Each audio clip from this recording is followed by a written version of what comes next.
Good morning everyone.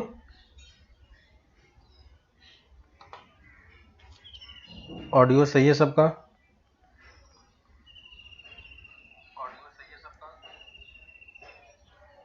Audio और video सही आ रहा है?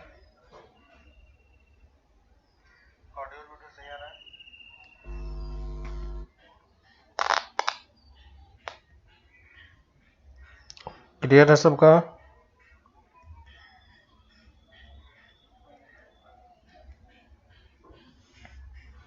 ओके, तो हम स्टार्ट करते हैं। चैप्टर 1 के किसी पार्ट में किसी को डाउट है कुछ?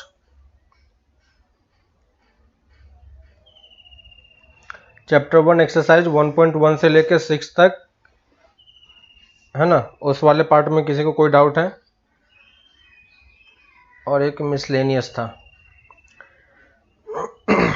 ओके, इसमें नो डाउट।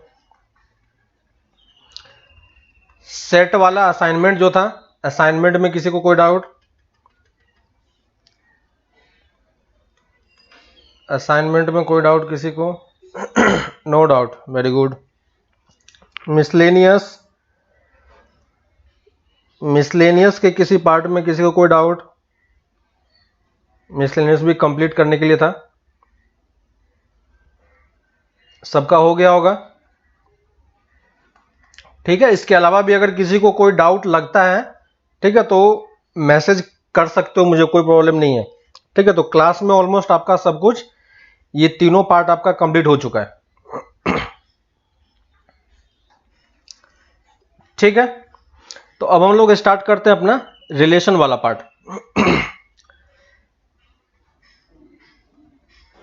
रिलेशन, तो प्रीवियस लेक्चर में हमने अभी तक एक्सरसाइज 1.6 क्वेश्चन नंबर 7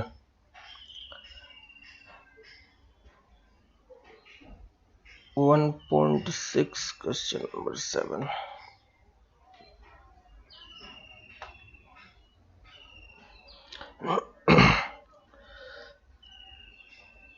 एक minute.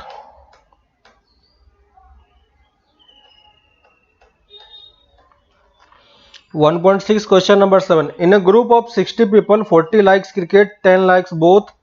How many likes tennis only and not cricket? ठीक है, क्वेश्चन नंबर 6 देखो। बीना सिद्दीका,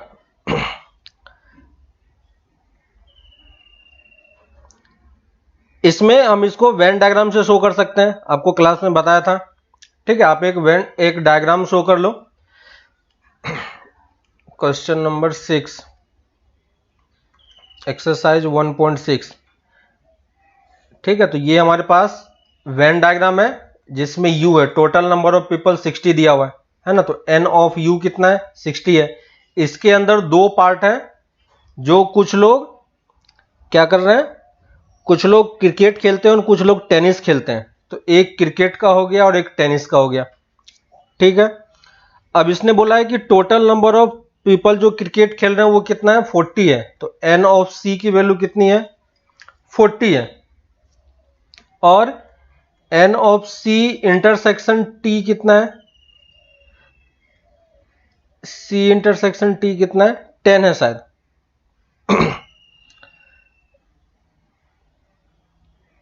ठीक है, तो ये 10 हो गया। तो ये टोटल 40 है, ये वाला पार्ट कितना दिया हुआ है? 10 दिया हुआ है। तो ये पार्ट कितना हो जाएगा? 30, है ना। तो टोटल 40 यहां तक कंप्लीट हो चुका है, तो इस वाले पार्ट में कितना होगा? 20। हम एज्यूम करके चल रहे हैं कि सारे लोग दोनों में से कोई ना कोई गेम खेल ही रहा है। ठीक है, उसमें से हम इसको ये एज्यूम करके नहीं चल रहे हैं, क्योंकि हमें और कुछ इंफॉर्मेशन नहीं दिया हुआ है, तो हम वो चीज नहीं कर पाएंगे। ठीक है, अब क्या निकालने के लिए दिया है उसने? एक्चुअली में निकालने के लिए दिया है, सॉरी, ये तो ओके, हाँ मैं 7th कर रहा था।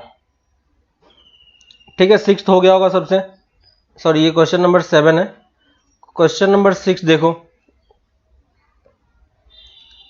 6 में हमारे पास है, in a group of 70 people 76 like coffee tea, ठीक है, ये भी सेमी क्वेश्चन है बोथ।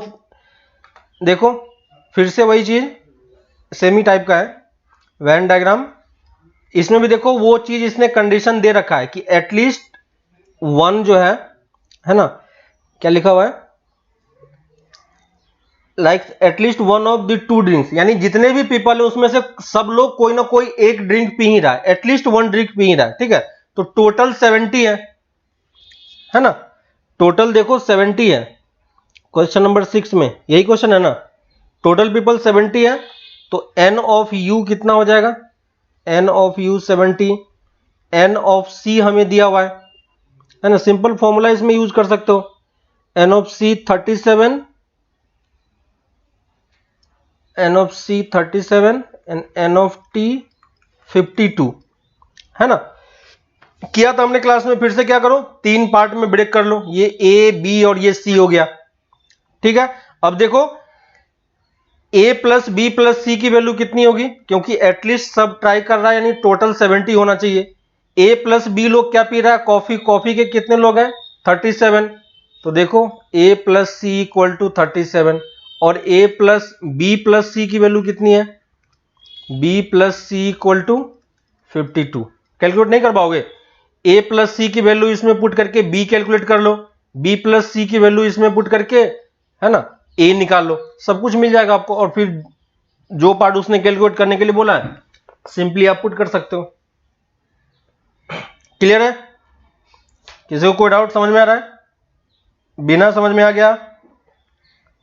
ठीक है, इजी सा क्वेश्चन था, ट्राई करो और क्वेश्चन, किसी में डाउट होता तो पूछते रहना।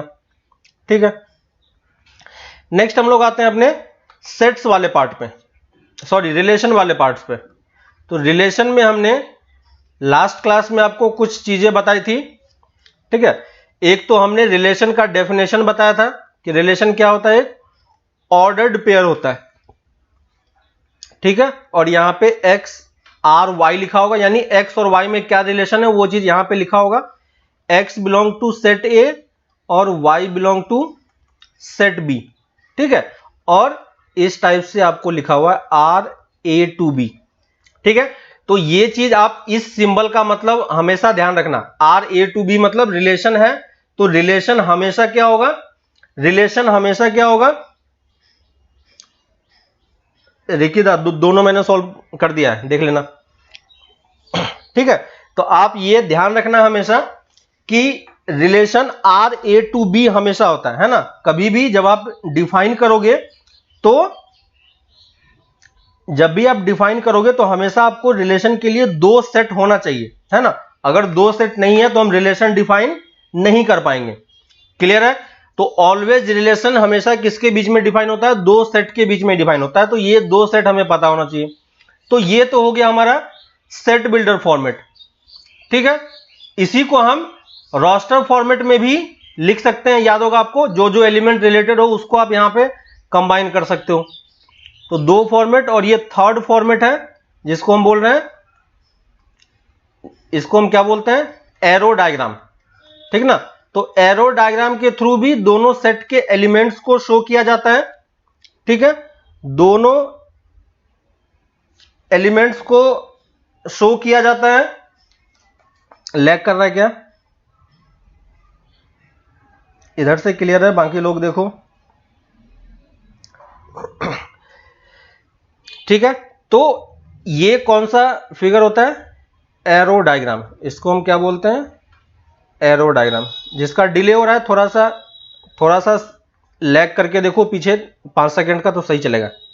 ठीक है, तो ये रिलेशन का डेफिनेशन था हमारे पास सेट बिल्डर फॉर्मेट में, एरो डायग्राम फॉर्मेट में, और यहां पे आप एलिमेंट्स के बीच में क्या रिलेशन है, अगर आप एलिमेंट्स लिख पाओगे तो वो रोस्टर फॉर्मेट में बन जाएगा, है ना। तो ये चीज हमें बस ध्यान रख के क्वेश्चन को सॉल्व करना है। प्रीवियस लेक्चर में हमने एरो डायग्राम से, है ना, प्रीवियस लेक्चर में मैंने आपको एरो डायग्राम से सेट बिल्डर फॉर्मेट कैसे कन्वर्ट करना होता है ये मैंने बताया था, है ना। और सेट बिल्डर फॉर्मेट से एरो डायग्राम कैसे कन्वर्ट होता है ये भी हमने लास्ट क्लास में कुछ क्वेश्चंस किए थे। ठीक है, तो उससे आपको आइडिया मिल गया होगा कि कैसे निकलता है। ठीक है, इसी में रिलेशन में हमारे पास कुछ टर्म्स होते हैं, हम पहले उस कुछ टर्म्स को समझ लेते हैं, उसके बाद हम इसमें और भी ढेर सारे क्वेश्चन करेंगे। ठीक है, तो अभी हमारा कंप्लीट नहीं हुआ है, लेकिन कुछ कुछ टर्म्स हैं, पहले हम उसको डिफाइन कर लेते हैं। तो मान लेते हैं कि हमारे पास रिलेशन है जो ए टू बी में डिफाइन किया हुआ है। ठीक है, नोट करते जाओ। If R is defined from A to B, ठीक है, तो पहली चीज तो इसने हमें दे दिया कि जो हमारा फंक्शन है वो प्रॉपरली दो सेट में डिफाइन है। ठीक है, तो यहां पे हमारे पास ये आर हो गया, और आर कैसे डिफाइन है वो हमें नहीं पता। ठीक ना, आर कैसे डिफाइन है इस पर्टिकुलर क्वेश्चन में हमें नहीं पता, लेकिन एलिमेंट के बीच में रिलेशन हमें पता है। ठीक है, तो मान लो इस तरफ 5 एलिमेंट है ई एफ, ठीक है, और इस तरफ 6 एलिमेंट है, इस तरफ भी 6 एलिमेंट है। तो अगर कोई हमसे पूछता है कि number of element in A cross B कितना होगा, तो हम बता सकते हैं या नहीं? Number of element in A cross B कितना होगा, क्या कोई बता सकता है? Number of element in A cross B कितना होगा, कोई बता सकता है क्या? दोनों तरफ देखो 6 एलिमेंट है, ठीक है, 6 एलिमेंट दोनों तरफ है, कितना होगा? 36। वेरी गुड, क्लियर है।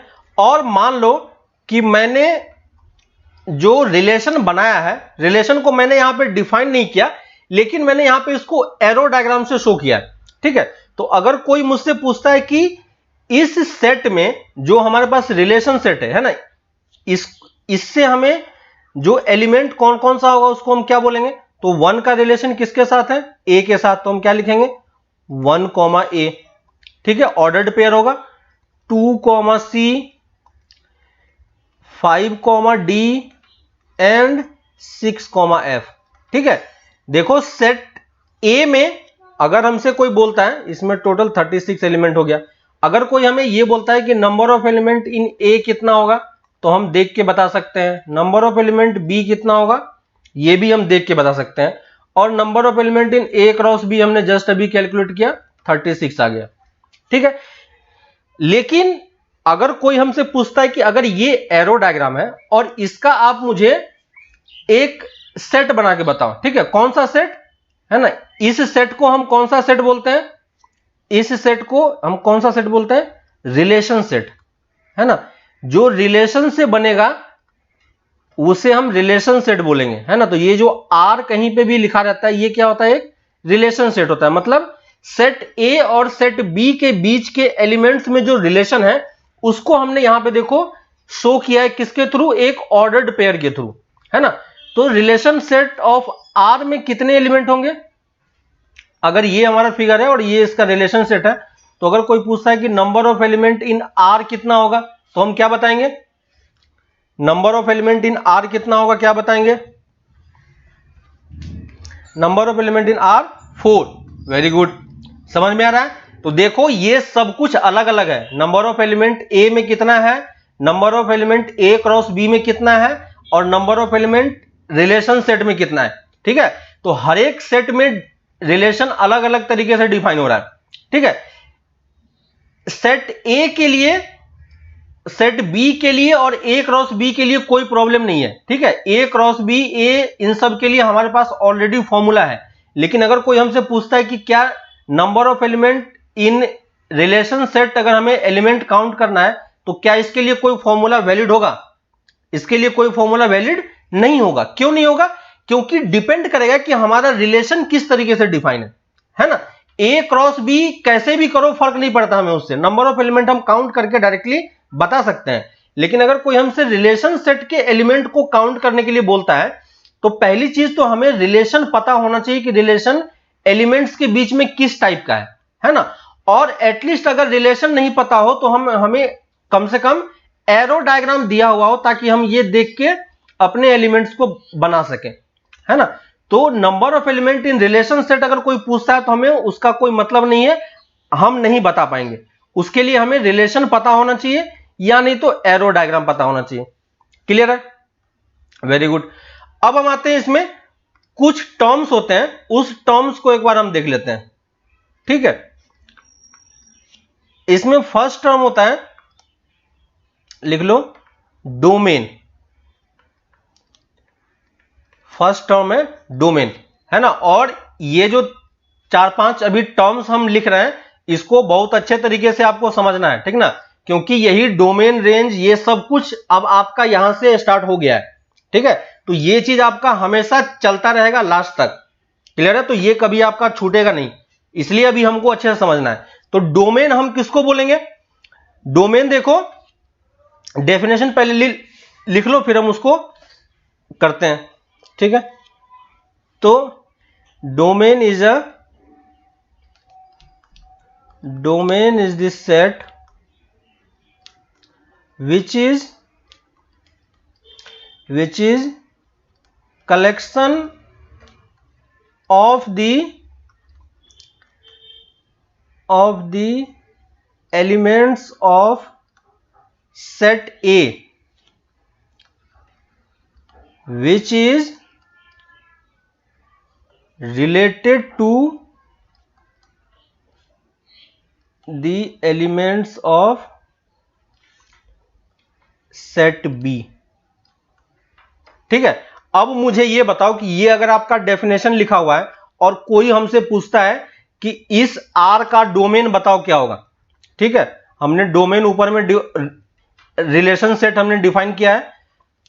अगर कोई हमसे पूछता है कि डोमेन ऑफ आर बताओ, तो आप क्या बताओगे? कोई मुझे बता सकता है? डोमेन ऑफ आर अगर हमें लिखना होगा तो डोमेन क्या होता है अपने आप में? यहां पे देखो डेफिनेशन में एक सेट होता है, ठीक है। डोमेन अपने आप में क्या है? एक सेट है। और ये सेट, ये जो सेट है, इसमें एलिमेंट कहां से आएंगे? इस एलिमेंट में सेट आपका इस फर्स्ट वाले सेट से आएगा, सेट ए से, क्लियर है।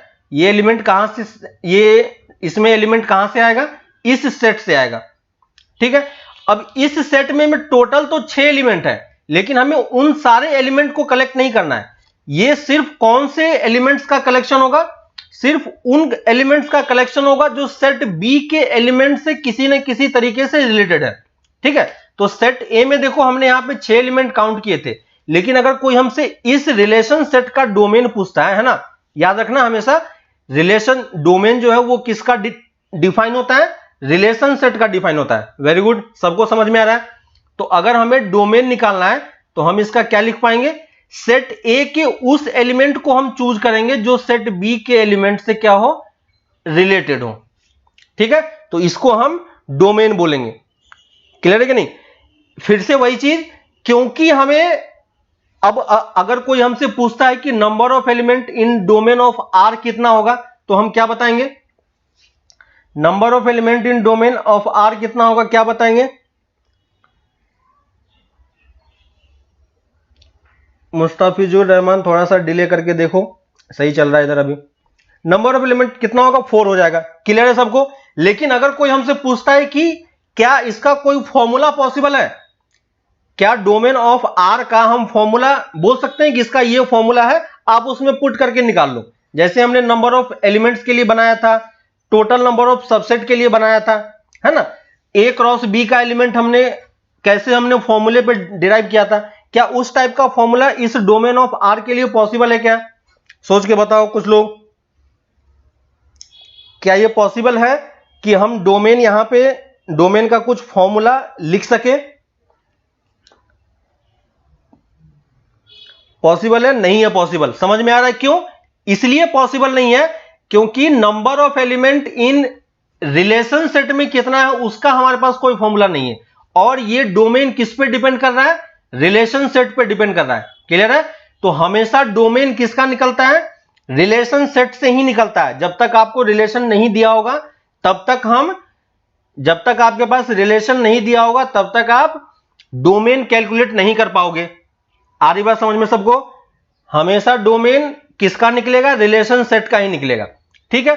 तो ये फर्स्ट टर्म है डोमेन का, ठीक है। अभी हम इस पे बहुत सारे क्वेश्चंस करेंगे और ये चीज आपका लास्ट तक चलेगा, ठीक है ना। जब आप 12th कंप्लीट करोगे तब तक ये डोमेन आपका चलता रहेगा।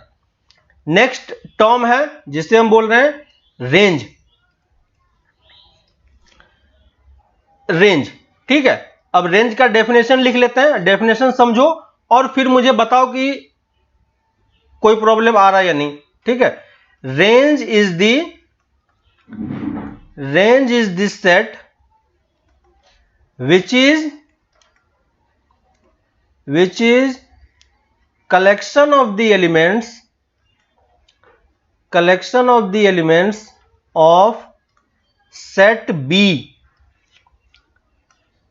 which is related to the elements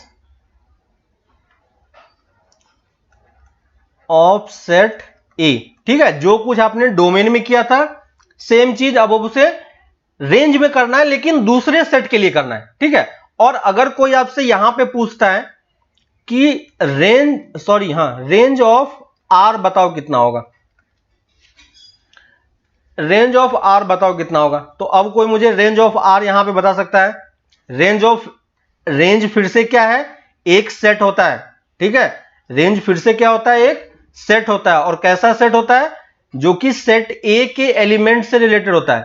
ठीक है, यहां पे फिर से देखो, सेट बी में हमारे पास 6 एलिमेंट है, लेकिन हम सारे एलिमेंट को काउंट नहीं करेंगे, सिर्फ किसको काउंट करेंगे? उस एलिमेंट को जो सेट ए के एलिमेंट से रिलेटेड हो। ठीक है, तो यहां पे देखो एलिमेंट क्या हो जाएगा? A C D F. Very good, बाकी लोगों का आ रहा है A C D F. Clear है? ए सी डी एफ सब लोगों को समझ में आ रहा है? Very good. ठीक है, लेकिन क्योंकि ये सेट है तो ब्रैकेट में कर्ली ब्रैकेट यूज करना है। ठीक है, अभी नहीं लिख पा रहे हो कमेंट सेक्शन में, कोई बात नहीं, लेकिन आपको समझ में आ रहा है ना, कि हमें इसे कर्ली ब्रैकेट में यूज करना है। ठीक है, तो अब इन दोनों चीज को ध्यान देखो कि जो हमने रिलेशन सेट बनाया था, ठीक है, रिलेशन सेट को मैं एक बार फिर से यहां पे लिख रहा हूं नीचे में, है ना। रिलेशन सेट जो हमने बनाया था, जो हमने आर डिफाइन किया था, आर हमारा क्या था? 1 ए, 2 सी, 5 डी और 6 ई। ठीक है, ये हमारा क्या है? रिलेशन सेट है। ठीक ना, आप ये टर्म्स याद रखो, ये क्या है? इसको हम क्या बोलेंगे? रिलेशन तो है ही, लेकिन क्योंकि ये सेट बन रहा है, और कैसे बन रहा है? रिलेशन से, तो इसको हम क्या बोलते हैं? Relation set. ठीक है, ये आपके समझने के लिए। अब देखो, डोमेन और रेंज अगर आपने रिलेशन सेट को डिफाइन कर लिया है, ठीक है, तो आपको वेन डायग्राम बनाने की जरूरत नहीं पड़ेगी। ठीक है, आप यहां पे ध्यान से देखो, सेट रिलेशन सेट का जो फर्स्ट एलिमेंट है, ठीक है, रिलेशन सेट का फर्स्ट एलिमेंट देखो 1 2 5 6, रिलेशन सेट का फर्स्ट एलिमेंट ही क्या होता है? डोमेन होता है। दिख रहा है? अगर आपके पास रिलेशन सेट है तो उसके फर्स्ट एलिमेंट को आप अलग से एक सेट बना दो, वो क्या बन जाएगा? आपका डोमेन बन जाएगा। और रिलेशन सेट का जो सेकेंड वाला एलिमेंट है, सेकेंड वाला एलिमेंट कौन सा है? वाई वाला, है ना। अगर हम एक्स कॉमा वाई से अगर डिनोट कर रहे हैं, तो यहां पे जो सेकेंड वाला एलिमेंट है वो क्या है? ये देखो, रेंज का पार्ट है। क्लियर है? तो अगर आपके पास रिलेशन सेट ऑलरेडी आपने बना रखा है, तो आपको डोमेन और रेंज लिखने में बिल्कुल भी टाइम नहीं लगना चाहिए और सोचना नहीं चाहिए, है ना। और आपको यह भी नहीं सोचना है कि हमें वेन डायग्राम दिया हुआ है या नहीं दिया हुआ है, सॉरी, हमें एरो डायग्राम दिया हुआ है या नहीं दिया हुआ है। ठीक है, अगर रिलेशन सेट हमें डिफाइन कर दिया है और अगर आप एलिमेंट्स लिख पा रहे हो, तो आप वहां से डायरेक्टली निकाल सकते हो। ठीक है, तो ये दो इंपॉर्टेंट टर्म्स हो गए, ये दो इंपॉर्टेंट टर्म्स हो गए हमारे लिए। ठीक है, थर्ड में हम आते हैं, एक और टर्म है जिसे हम बोल रहे हैं कोडोमेन। कोडोमेन, ठीक है, डेफिनेशन लिख लेते हैं, फिर आप खुद से कर पाओगे। ठीक है, codomain, codomain is the set of set which is collection of all the elements of set B। ठीक है, यहां पे मैंने और कुछ भी कंडीशन नहीं लिखा है। ठीक है, 6F, ओके, 6 का F से रिलेशन था। ठीक है, करेक्शन कर लो, ये यहाँ पे एफ था। ठीक है, तो कोडोमेन देखो कैसे डिफाइन किया हुआ है। डेफिनेशन आपको समझने में कोई प्रॉब्लम नहीं हो रही होगी। और अगर कोई आपसे ये पूछा जाता है कि कोडोमेन ऑफ आर क्या होगा, बताओ कोई, कोडोमेन ऑफ आर क्या होगा? तो कोडोमेन भी अपने आप में क्या है, एक सेट है। ठीक ना, देखो कोडोमेन भी क्या है, सेट है। और इस सेट में हम उस एलिमेंट को इंक्लूड करेंगे जो सेट बी का एलिमेंट है। ठीक है, तो अगर हमारा रिलेशन ए टू बी है तो बाय डिफॉल्ट जो बी वाला होता है वो क्या होता है, कोडोमेन बन जाता है ना। तो इसमें अगर आपको लिखना होगा तो इससे हमें फर्क नहीं पड़ता कि वो सेट ए से रिलेटेड है या नहीं है। ठीक है, इससे हमें कोई मतलब नहीं है, सेट बी ही हमारा क्या है, कोडोमेन है। ठीक है, तो आपको ये तीन टर्म क्लियर हो गया सबका कि कैसे हम रेंज, डोमेन और कोडोमेन डिफाइन कर पा रहे हैं। ठीक है, इसी में एक और टर्म होता है। ठीक है, तो ये सब इजी वाला पार्ट था, कोई प्रॉब्लम नहीं इसमें। Image of elements. ठीक है, एक और टर्म होता है इमेज ऑफ एलिमेंट्स। तो इमेज ऑफ एलिमेंट्स क्या होता है, इसको मैं डेफिनेशन में नहीं लिख रहा हूं, आपको मैं बस बता रहा हूं। ठीक है, क्योंकि उसका डेफिनेशन लैंग्वेज में फॉर्म नहीं हो पाएगा, आप समझ जाओगे तो बेटर तरीके से हो जाएगा। ठीक है, रिलेशन सेट का आप कोई सा भी एक एलिमेंट उठा लो। ठीक है, मान लो मैंने पहला एलिमेंट उठाया 1, A। ठीक है, और अगर आप इसको वेन डायग्राम एरो डायग्राम के थ्रू समझोगे, तो ये A से B रिलेशन होता है। ठीक है, ये हमने बनाया था अभी, और यहां पे हमारे पास कुछ एलिमेंट थे। ठीक है, और यहां पे A B C D करके और सारा एलिमेंट था, तो मैं सबको नहीं शो कर रहा हूं। ठीक है, और यहां पे जो पहला एलिमेंट क्या बोल रहा है, 1, A। तो 1, A मतलब क्या हो गया कि 1 का रिलेशन किसके साथ है, A के साथ है। ठीक है, तो 1 का रिलेशन A के साथ है, तो इमेज ऑफ एलिमेंट, इमेज हमेशा क्या होता है, किसी एक पर्टिकुलर एलिमेंट का डिफाइन होता है। ठीक है, हमेशा इमेज किसका डिफाइन होगा, एक पर्टिकुलर।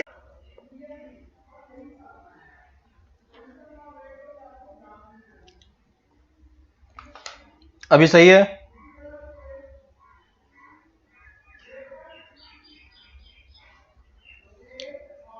अब क्लियर है सबका?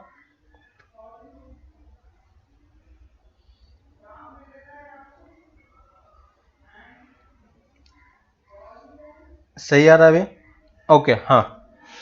तो मैं बोल रहा था कि इमेज ऑफ एलिमेंट की जब हम बात कर रहे थे, तो इमेज हमेशा क्या होगा, एक एलिमेंट का डिफाइन होगा। और किस एलिमेंट का डिफाइन होगा, हमेशा सेट ए का एलिमेंट का इमेज डिफाइन होगा। ठीक है, तो सेट ए का एलिमेंट कौन है, यहां पे ये 1 है। ठीक है, यहां पे कौन सा है, ये 1 है। अब इस 1 का रिलेशन किससे है, ए के साथ है।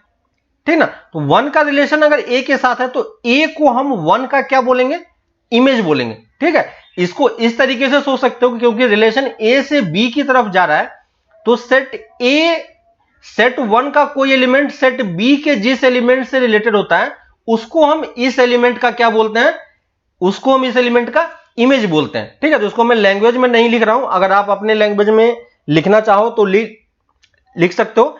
क्या मतलब है आपको मैंने समझा दिया। ठीक है, तो यहां पे अगर मैं इसको लिखूंगा तो यहां पे क्या होगा, ए is the image of 1।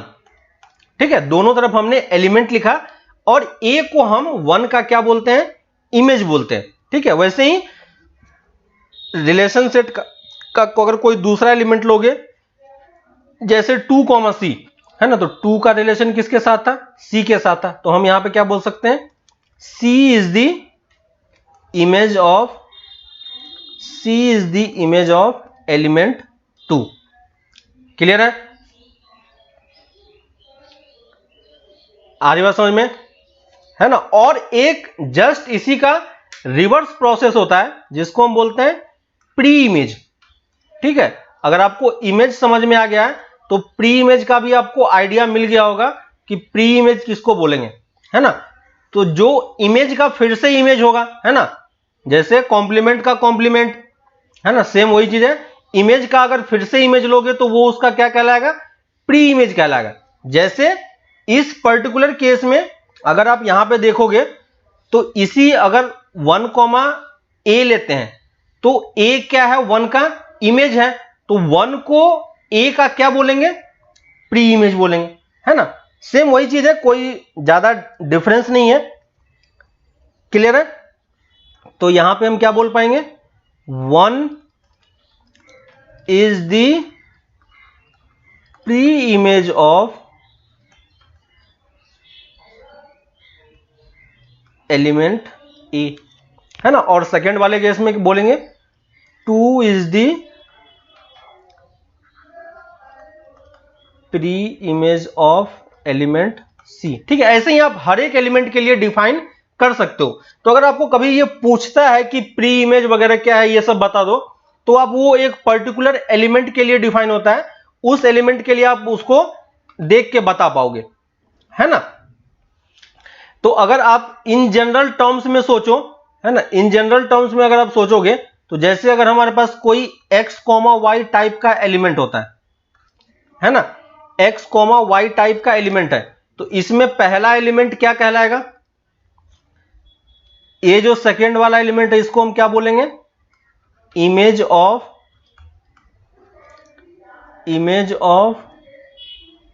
Element.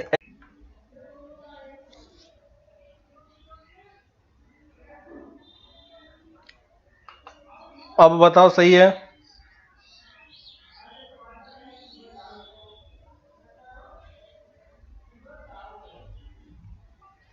अब ऑडियो सही आ रहा है।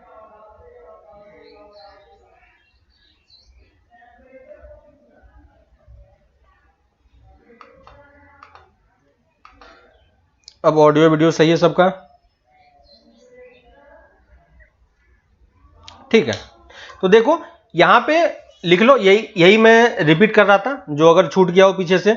तो अगर हम किसी एलिमेंट को x, y फॉर्मेट में लेते हैं, ठीक है, कोई भी जो रिलेशन सेट का एलिमेंट होता है वो किस फॉर्मेट का होता है, x, y फॉर्मेट का होता है। तो जो सेकेंड वाला एलिमेंट होता है वो क्या कहलाता है, इमेज ऑफ एलिमेंट x, है ना। और पहला वाला क्या कहलाता है, pre image of element y। तो ये जो हमने लास्ट दो टर्म पढ़े थे वो दोनों टर्म का मतलब यही है ना। तो ये बस कुछ कुछ हमने निकाल के देखा कि एलिमेंट में हम कैसे डोमेन, रेंज, कोडोमेन और बाकी सारे टर्म्स डिफाइन कर सकते हैं, ठीक है। तो पहली चीज है कि हमें रिलेशन सेट पता होना चाहिए कि रिलेशन किस टाइप का बन रहा है। एक बार अगर आप रिलेशन सेट बना पाओगे, ठीक है, तो आप डोमेन, रेंज सब कुछ लिख सकते हो, कोई प्रॉब्लम कहीं पे भी नहीं होगी, ठीक है। जैसे एग्जाम्पल लिखते हैं कुछ तो आपको और थोड़ा सा बेटर तरीके से क्लियर होगा, है ना। और इस एग्जाम्पल में कुछ कुछ क्वेश्चन हम इस पे बेस्ड करते हैं, ठीक है। तो बताओ, जैसे if R is defined from A to A, लिखो क्वेश्चन लिखो, example 1, such that R x, y equal to 2x plus 1, x belong to A, y belong to B, है ना। And set A is 0, 1, 2, 3 up to 10, ठीक है। इसमें पहला question है find the domain of R, second find the range of R, third find the codomain of R, find the codomain of R, fourth find the image of point, sorry, image of element, find the image of, हाँ यहाँ पे A कर लो, y belong to A, find the image of element 3, find the pre image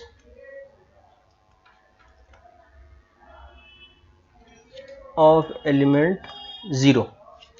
ठीक है, सब कुछ इसमें किया हुआ है। कैलकुलेट करके बताओ हर एक पार्ट का आंसर क्या क्या होगा, निकाल के बताओ।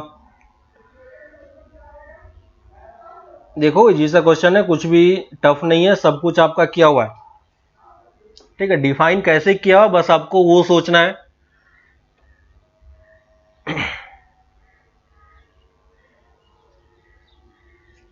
फर्स्ट का क्या होगा आंसर, डोमेन और रेंज। पहले तो आप क्या करो कि रिलेशन सेट बना लो। ठीक है, रिलेशन सेट अगर लिख सकते हो, ऑलवेज ये पॉसिबल नहीं होगा कि आप हर एक सारे एलिमेंट को लिख पाओ, लेकिन जहां तक पॉसिबल है अगर आप सारे एलिमेंट्स को नहीं भी लिख पा रहे हो तो एटलीस्ट आपको आइडिया मिल जाए कि हमारा सेट का एलिमेंट कैसा बिहेव कर रहा है।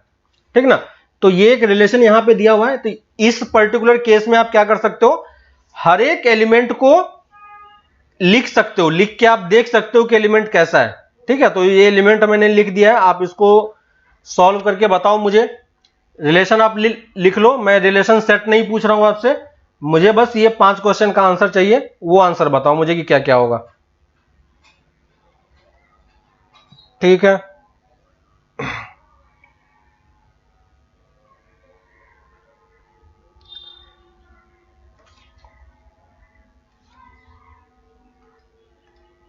क्वेश्चन नंबर 1,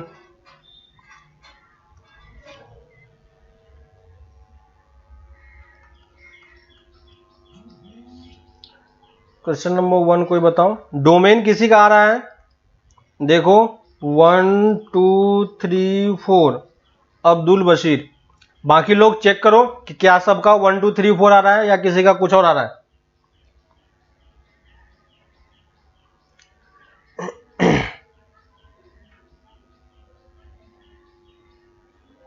अब्दुल बशीर, क्या हम 0 पुट नहीं कर सकते, 0 भी पुट कर सकते हैं।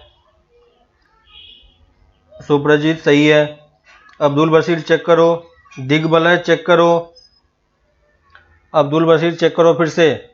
एलिमेंट छोड़ना नहीं है ना, अगर आप एक एलिमेंट भी मिस कर जाते हो तो सोच लो कि आपका आंसर गलत होता है।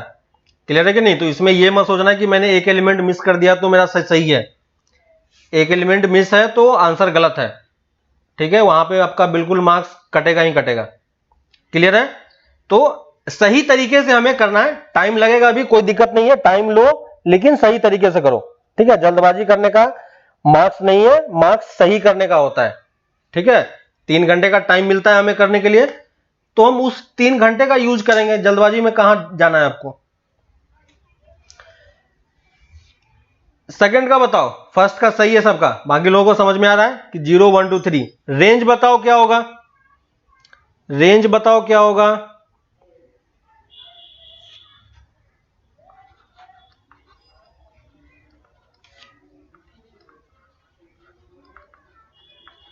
रेंज बताओ,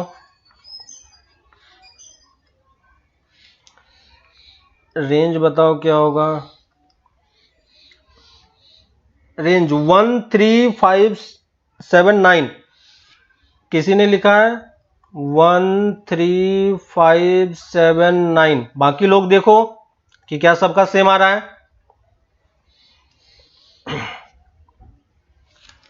चेक करके बताओ क्या ये सही है।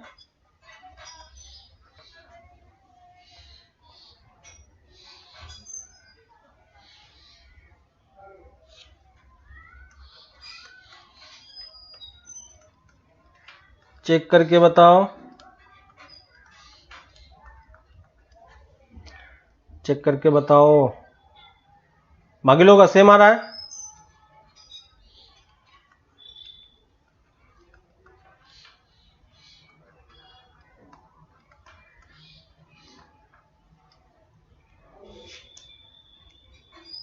रकीबुल इस्लाम इधर सही चल रहा है, थोड़ा सा लैग करके चलो।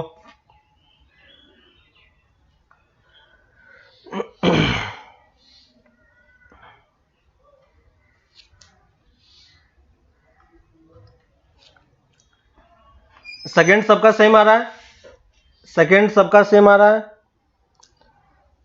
सेकेंड 13579। ओके, सही है सबका। कोड डोमेन में हम क्या लिखेंगे?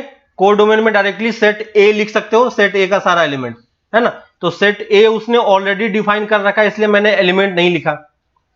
तो सेट ए जो भी होगा, क्योंकि हमारा जो रिलेशन डिफाइन है वो कहां से कहां डिफाइन है, ए टू ए डिफाइन है, तो ये सेकेंड वाला एलिमेंट ही हमारे लिए क्या बन जाएगा, सेट कोड डोमेन बन जाएगा।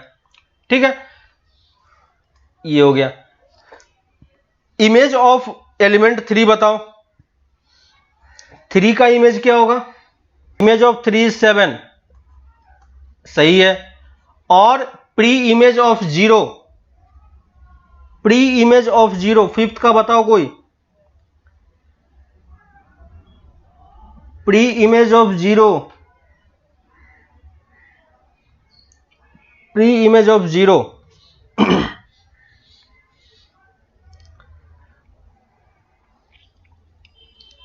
प्री इमेज ऑफ 0 बताओ कोई।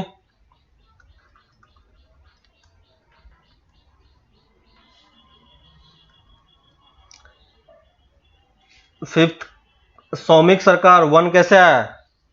क्या 0 का कोई प्री इमेज होगा? जो आपने रिलेशन सेट बनाया है, रिलेशन सेट में देखो कि क्या y वाला कहीं पे 0 हो रहा है?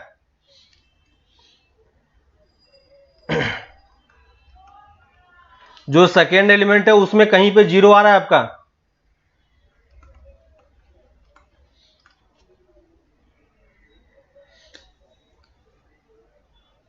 सुब्रजीत गलत है, हाँ, no pre image of 0। Clear है सबको? सही है, प्रिजा सही है, दिग्बलय सही है, सुब्रजीत सही है, सौमिक सही करो। आ रही बात समझ में? 0 का कोई प्री इमेज नहीं होगा। क्यों नहीं होगा? देखो, जो हमारा रिलेशन सेट बना है वो क्या है, 0,1, 1,3, 2,5, 7,9, सॉरी 4,7, 0 से 1, 1 से 3, 2 से 5, 3 से 7 और 4 to 9। ठीक है, ये सेट है। इसमें देखो इमेज हम कहां चेक करते हैं, इसका इस तरफ अगर देखोगे तो इमेज मिलेगा, और प्री इमेज क्या देखेंगे, इस तरफ का इस तरफ होना चाहिए। तो राइट हैंड साइड में देखो कहीं भी 0 है क्या? कहीं 0 ही नहीं है, तो आपका प्री इमेज कहां से मिलेगा? क्लियर है? तो इसमें क्या होगा, नो प्री इमेज। ठीक है, समझ में आ गया सबको? सेकंड वाला करो, क्वेश्चन नंबर 2, एग्जाम्पल नंबर 2 करके बताओ। सेकंड वाला करके बताओ कोई। इस पर्टिकुलर केस में डोमेन रेंज और कोडोमेन ऑफ आर कैसे लिखेंगे? ठीक है, यहां पे देखो हमेशा कोडोमेन आर का ही डिफाइन होता है। ठीक है, रिलेशन सेट का ही डिफाइन होगा। तो पहली चीज तो आपको यह समझ में आना चाहिए, और एटलीस्ट आप ये लिख पाओ कि रिलेशन हमारा कहां से कहां डिफाइन है। तो रिलेशन हमारा कहां से कहां डिफाइन होगा इस पर्टिकुलर केस में, कोई बता सकता है क्या? अब्दुल थोड़ा सा डिले करके देखो, इधर सही चल रहा है बाकी सबका। आप बताओ सेकंड वाले में रिलेशन सेट हमारा कहां से कहां डिफाइन होगा? एनीवन? पहले ये चीज पता होना चाहिए कि दो सेट एक्चुअली में है कौन सा जहां पे हमारा रिलेशन डिफाइन है, जेड टू जेड। सबको समझ में आ रहा है ना? तो यहां पे देखो मैं सिंबल के फॉर्म में ये लिख रहा हूं, क्योंकि आगे जब आप क्वेश्चन करोगे और आगे जब हम बढ़ेंगे तो हमेशा इसी टाइप से सिंबल के फॉर्म में कुछ ना कुछ लिखा होगा। वेरी गुड, बाकी सबको समझ में आ रहा है कि हमारा relation Z to Z define है।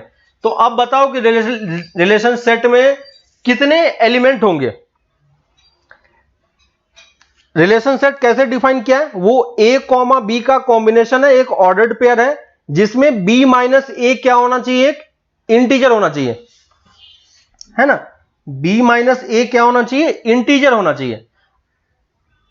अब बताओ कि कैसे लिखोगे आप? इंटीजर सबको समझ में आ रहा है? इंटीजर सबको समझ में आ रहा है? अगर मैं इसको एरो डायग्राम से आपको शो करके बताऊं तो ऐसा कुछ होगा। ये देखो सेट, ये जेड है तो यहां पे मैंने जेड लिख दिया, जेड, और यहां से रिलेशन आर डिफाइन है, जो कि यहां पे मुझे डिफाइन करके दिया हुआ है। ठीक है, अब कोई मुझे यह बता सकता है कि जेड में मान लो मैंने एक एलिमेंट 0 ले लिया, जेड क्या होता है? जेड सबको पता है कि नहीं?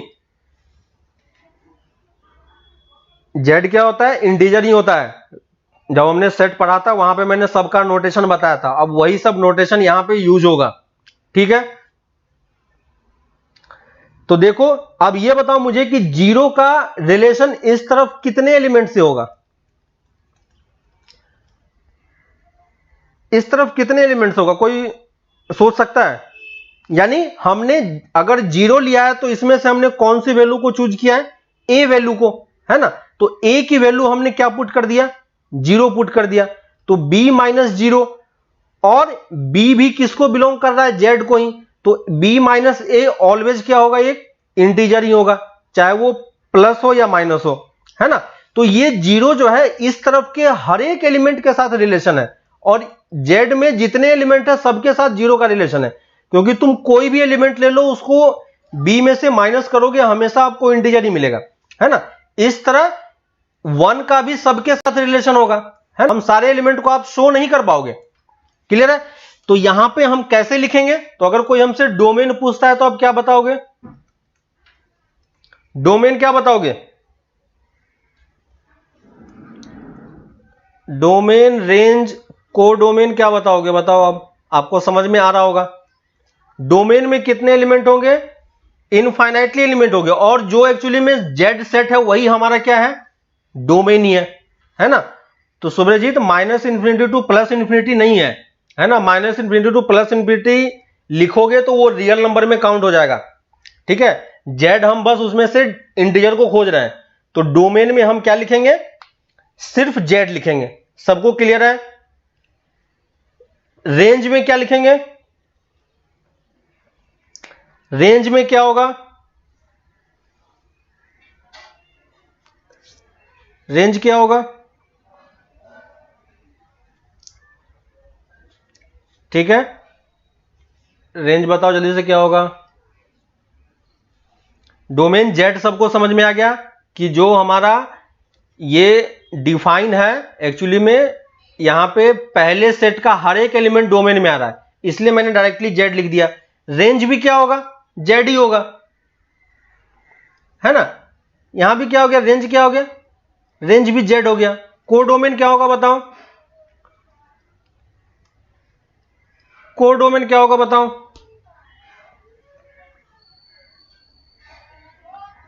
कोडोमेन क्या होगा बताओ? कोडोमेन भी जेड। सबको समझ में आ रहा है? इस पर्टिकुलर एग्जांपल में तीनों इक्वल है। ठीक है, तीनों एक्चुअली में सेट है, और तीनों में सेट सेम सेट ही आ रहा है। ठीक है, तो यहां पे डी भी सेम है, कोडोमेन भी सेम है, रेंज भी सेम है, सब कुछ सेम है। क्लियर है? तो कैसे हमें क्वेश्चन को करना है आपको समझ में आ रहा है? ठीक है, तो आप क्वेश्चन लिखो, अगर एलिमेंट लिख सकते हो तो लिख लो, रिलेशन सेट के नहीं लिख सकते हो तो एटलीस्ट आपके माइंड में कुछ बनना चाहिए कि रिलेशन कैसे मूव कर रहा है। ठीक है, और अगर आप रिलेशन लिख पाओगे तो आप कोडोमेन, रेंज सब कुछ आप निकाल सकते हो, कोई प्रॉब्लम नहीं होगी। ठीक है, तो मैक्सिमम टाइम पे क्या होगा? मैक्सिमम टाइम पे आपसे वो प्री इमेज वगैरह नहीं पूछा जाता है। ठीक है, कभी कभी कहीं पे यूज होगा तो आप देख लेना। ठीक है, मैंने इसलिए बता दिया है, लेकिन हर एक क्वेश्चन में आपको डोमेन, रेंज और कोडोमेन पूछा जाएगा। ठीक है, जितने भी रिलेशन होंगे वो सब में आपसे डोमेन, कोडोमेन, रेंज का क्वेश्चन बन सकता है। ठीक है, तो कहीं भी कुछ डोमेन, कहीं भी कोई रिलेशन दिखे, आप खुद से ये सोचने का ट्राई करो कि इसमें डोमेन, रेंज, कोडोमेन क्या है, क्योंकि हमारा अब आगे का जो लेक्चर है बस इसी 3 कंडीशन पे बेस्ड है कि हम डिफरेंट टाइप्स का आपको एग्जांपल के थ्रू, है ना, और थ्योरी के थ्रू हम यही चीजें समझने का ट्राई करेंगे कि डोमेन, रेंज, कोडोमेन किसी भी क्वेश्चन में कैसे निकलता है। ठीक है, तो अभी के लिए आपको इतना कुछ समझ में आ गया होगा, है ना? और इसमें क्वेश्चन भी आपने किया, कोडोमेन, रेंज सबका हमने डेफिनेशन भी देखा। ठीक है, आज के लिए हम लोग इतना ही रखते हैं। अब आप एक्सरसाइज 2.2 कंप्लीट कर सकते हो। ठीक है, तो अब आप लिख लो होमवर्क के लिए 6-7 क्वेश्चन है, देख लेना। एक्सरसाइज 2.2 एक्सरसाइज 2.2 कंप्लीट करना, 6-7 क्वेश्चन है बस, जो आज पढ़ा है कोडोमेन, डोमेन, रेंज, यही सब बस हमें उसमें निकालना है। ठीक है, तो आप ये निकाल के ट्राई करना। कुछ डाउट होता है तो हम लोग इसको कल डिस्कशन कर लेंगे। इसके अलावा चैप्टर 1 में, ठीक है, चैप्टर 1 के और असाइनमेंट में किसी को कोई डाउट हो तो भी नेक्स्ट क्लास में पूछ लेना। ठीक है, जिसका क्वेश्चन नंबर 7 और 6 था वो मैंने डिस्कशन कर दिया है। कोई किसी भी टाइप का डाउट हो, आप ये लोग ये इसमें से कुछ भी क्वेश्चन आप लोग डिस्कशन कर लेना। ठीक है, आपका सैटरडे को टेस्ट होगा। ठीक है, टेस्ट ऑन चैप्टर 1।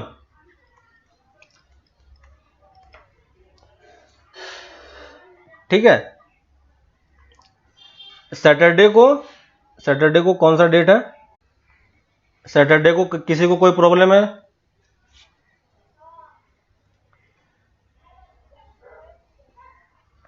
सैटरडे को किसी को कोई प्रॉब्लम है क्या?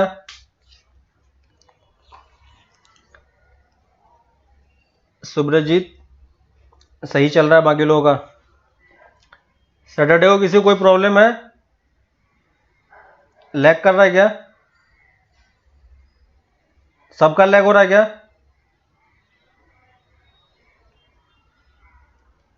बाकी लोगों का सही है। सुब्रजीत थोड़ा सा डिले करके देखो, बताओ सैटरडे को किसी का कोई प्रॉब्लम है? इस टेस्ट में कोई डाउट है किसी को कि कोई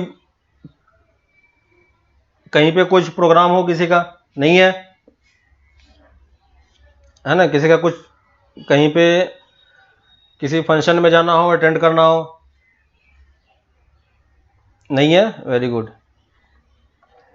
ठीक है, तो हम लोग टाइम 11 बजे के बाद ही रखेंगे। ठीक है, टाइम मैं लिख देता हूं, टाइम एट 11 11 बजे से हम लोग स्टार्ट करेंगे। 1 घंटे का होगा। ठीक है, टेस्ट 1 आवर का होगा आपका। ठीक है, क्वेश्चंस होंगे ऑब्जेक्टिव, कुछ क्वेश्चंस होंगे, है ना, 1 मार्क्स के, जैसे आपका बोर्ड में आता है। ठीक है ना, 1 मार्क्स के कुछ क्वेश्चन होंगे, 2 मार्क्स के कुछ क्वेश्चन होंगे और कुछ 3 मार्क्स या 4 मार्क्स का ऐसा कुछ क्वेश्चन होगा। ठीक है, 1 मार्क के क्वेश्चन में आपको बस एक लाइन में आंसर करना होता है। ठीक ना, एक लाइन में आंसर करो। 2 मार्क्स का क्वेश्चन होगा तो थोड़ा सा उसको ज्यादा एक्सप्लेन करके लिखो, और 4 मार्क्स का क्वेश्चन होगा तो हमें थोड़ा सा अच्छे तरीके से उसको एक्सप्लेन करके लिखना होता है। ठीक है, जयदास क्या प्रॉब्लम है तुमको?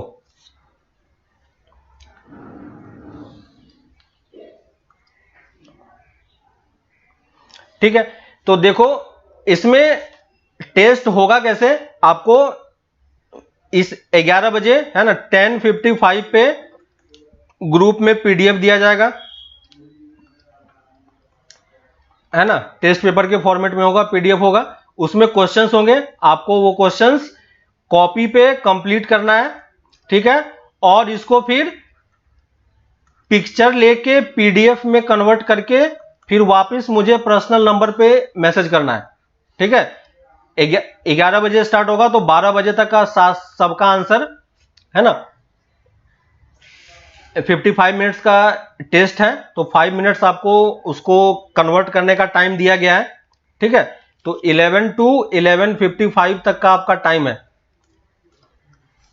ना। 5 मिनट में आप जितने भी आपने क्वेश्चंस किए हैं सबको पिक्चर लेके, लेकिन हमेशा याद रखना पीडीएफ फॉर्मेट में भेजना है, क्योंकि पिक्चर में चेक करने में दिक्कत होता है ना, तो ये इसका ध्यान रखना।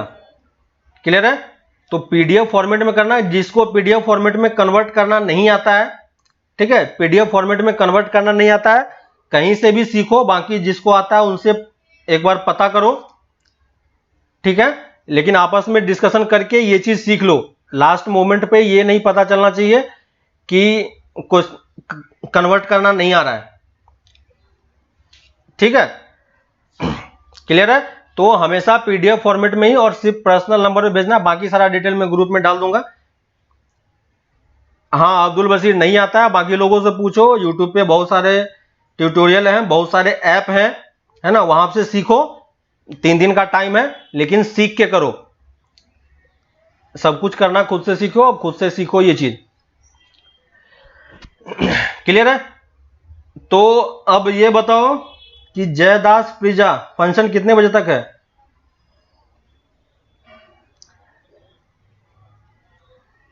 कब तक फंक्शन हो रहा है? सारा दिन फंक्शन चलेगा?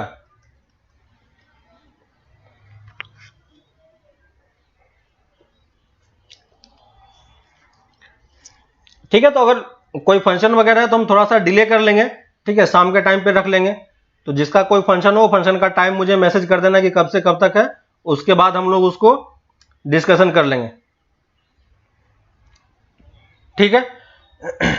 तो ये मान के रखो कि या तो सैटरडे को होगा या नहीं तो फिर संडे को होगा। अगर सैटरडे को नहीं हो पाता है तो फिर संडे को हम लोग रखेंगे, लेकिन इसी 2 डे में ये टेस्ट होगा, ठीक है। तो चैप्टर 1 में जितने भी क्वेश्चन है, जो कुछ भी आपने पढ़ा है थ्योरी, है ना, वो सब कुछ आप लोग रिवाइज करो, क्वेश्चंस वगैरह देखो क्या होता है। बेसिक सा क्वेश्चन होगा, कुछ भी टफ नहीं होगा, सब कुछ आपका किया होगा।